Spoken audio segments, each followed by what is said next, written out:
with another scrapbooking video with my baby Nathan. He's fed and he just took his nap, so hopefully he'll cooperate so I can get through this voiceover. So let's get right to it. I'll see you at my scrap table.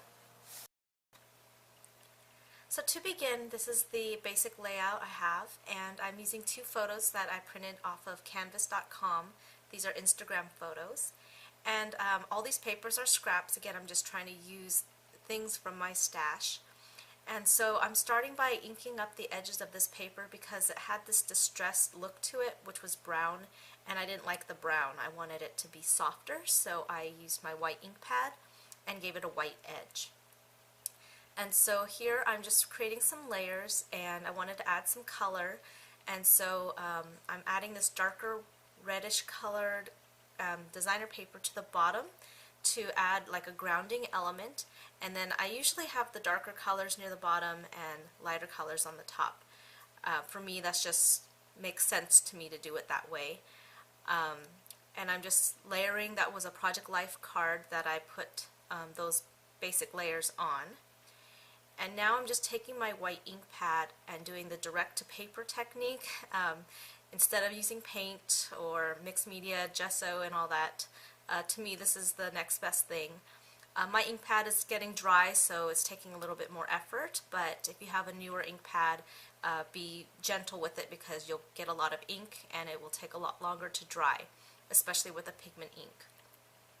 So I just painted around the border of my paper layers there, and I'm going to now begin stamping. This is a new Dear Lizzie stamp set. Her stamps don't really come with names, so I can't really give you the name to it, but we're just going to do some basic coloring, and I'm going to use second generation stamping, meaning I'm going to stamp it twice, so I have a lighter gray shade, and that's the image I'm going to use to color instead of the stark black. And to color, I'm simply using some water-based markers from Stampin' Up! And a blender pen. And I just scribbled some of the ink onto a little acrylic block as my palette, and I'm just using my blender pen to blend the colors. And this gives it a soft watercolored look without any effort at all. I have a light pink and a dark pink color, and then I have a light green and a light blue, which I will use for the leaves. And I chose these colors just based on the pastel type palette I had on my layout. So very simple to get a watercolor image this way. So now moving into the greens, and I'll have the colors listed down below because I don't remember offhand what colors I used, but they are all Stampin' Up! Markers, and again they're water-based.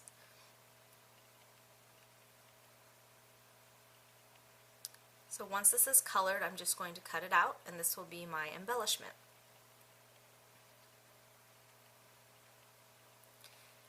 So there it is, and I'm just going to lay it down. And now I'm going to punch using my punch for the last time before it breaks. This was one of my favorite punches from Stampin' Up! And it gives me the small little scalloped edge here, and I tried to use it again and it broke. It wouldn't even open anymore, so it's officially broken.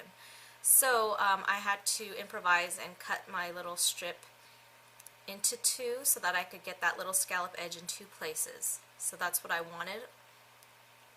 And so now I need to find a new little mini scallop punch.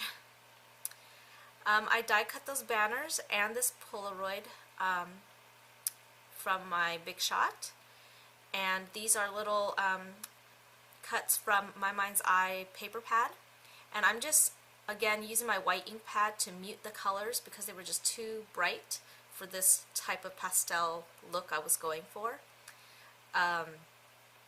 This is American Crafts twine, gray twine. I'm just going to lay that up there for now.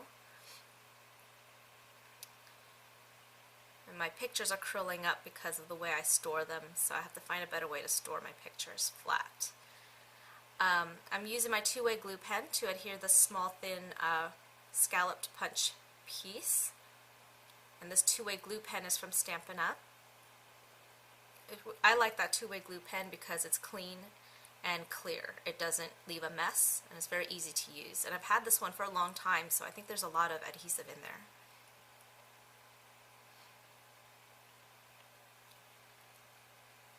So I'm just going to glue this down on my layers. I'm happy with the way that is before I start working on all the embellishments. So I'm going to again use the two-way glue pen and just kind of make an arc directly onto my cardstock and just press the twine into it, and that'll hold it. And then I'm going to just add these banners. And again, these banners were die cut from a Simon Says Stamp stitch collection, so they actually have a little stitching around the edges, which I like. And I die cut them from some designer paper I got from an older Simon Says Stamp card kit. And I also inked these up with white. And so I wanted to add a little bit more to this right corner because it was a little bit empty, so I did the same thing here with some leftover banners I had.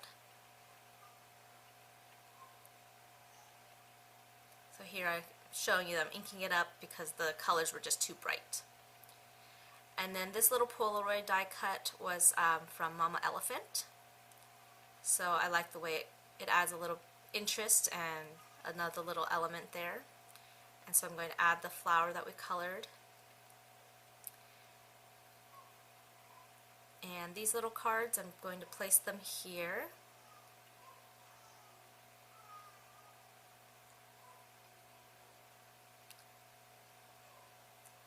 And again, those were from a My Mind's Eye paper pad. My date stamp. And here's another stamp. I'm going to stamp this in the pool color from Hero Arts, and it says Sunshine and Happiness. And I'm going to cut it into a banner shape to keep with the theme.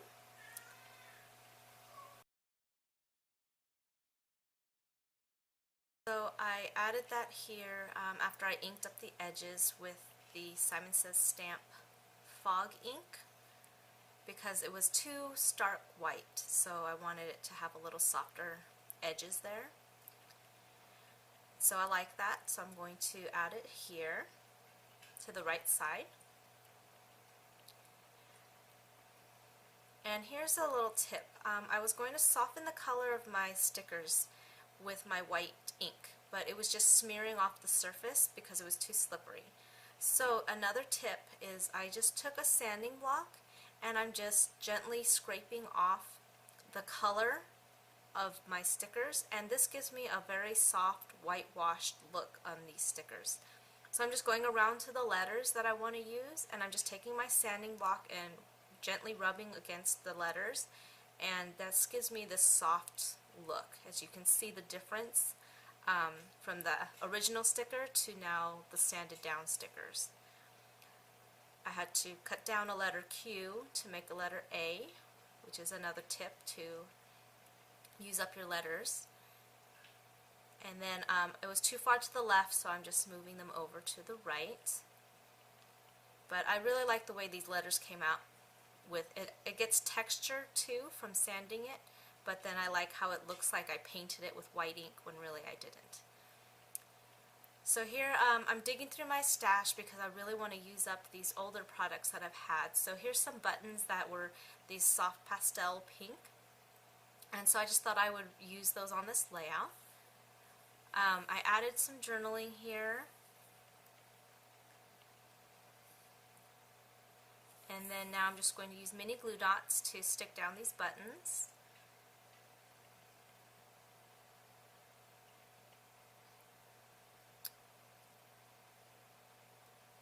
I think that finishes my layout. Oh, I took one more of these flowers that I used as a practice, and I just cut it out, and I just stuck it here in this little void. I just thought it needed some color or something right there, so I stuck that flower there, and I like that little touch. So here's the close-ups. You can see the texture on those layers, letters and my embellishments. Thank you so much for watching, and please click subscribe, and you can enter my giveaway in my last video. You have a couple more days left. Thanks for watching. Bye.